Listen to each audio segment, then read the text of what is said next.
I realized a young man in white t-shirt and brown trousers was being accosted by about 5 of the men who were ahead of Double. All I remember seeing was that he was struck by, I can't remember whether it was a gun or a button, but I realized he was struck and he fell to the ground. These officers, 4 to 5 men, continuously kicked him in the head and in his body parts whilst he lay on the ground. I saw one of them pick a concrete block and attempt to smash it into the man. I kept screaming, "Double, stop your men. This is wrong." He told me to shut up, that it wasn't my business. And I said to him, "I'm a member of parliament. This is wrong." And he asked me if I knew what a stray bullet was. At that point in time, I shut up. I saw this individual in the white t-shirt and brown trousers lying motionless, bleeding from his mouth and his nose. As I made my way out, I saw the Deputy National Women Organizer running into the scene and crying, "Wome kuno, to wait, they've killed him, they've killed him." At the time I left with Double, the gentleman was motionless and bleeding from his mouth and his nose after I had seen him being kicked repeatedly on the floor. When we got to the vehicle, Double walked with me outside the premise of the building because his vehicle was outside the premise.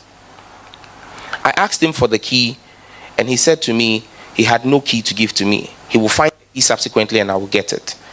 As we walked to his car, Mr. Roland Walker of Joy TV was attempting to grant me an interview. And I said to him to hold on. And he kept asking me what had gone on. I said, "Hold on. I need to sort this out and I'll be back to you." When I went and I was told that there was no key to give to me, this was now in the open glare. It was not in that confine of the small building. I then started repeating to the men, "This is so wrong. This is so wrong. You can't kill a man in his own house. This is so wrong. No matter how long it takes, justice will be served. This is so wrong." I was walking away, and I said that on the video you showed. As I walked away, my name was called twice by men in one of the vehicles.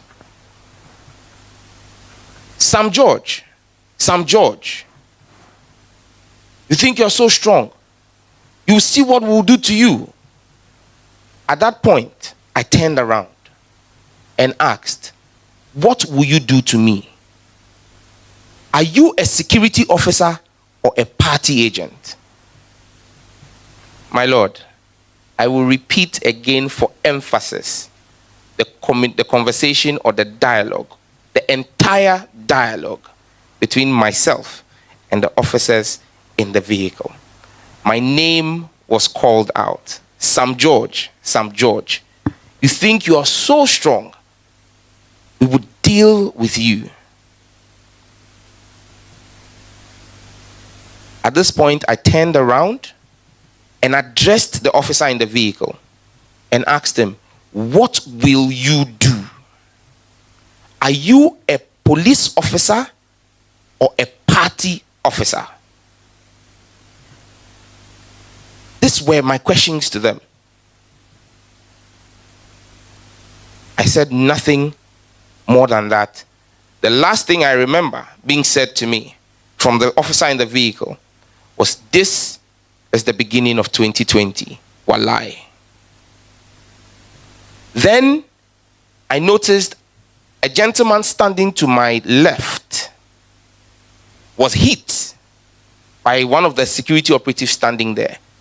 I was trying to understand what was going on when another officer dressed in black, who I have gone ahead to identify as Mohammed Sule, the son of the late Nantonna, and an operative of the national security apparatus who was on operation that day, assaulted me.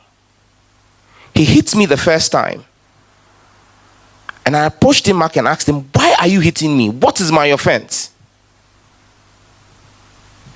And he hit me a second time. There were uniformed police officers on the scene. Their only intervention was to pick up a mobile phone of the national security operative that had fallen down.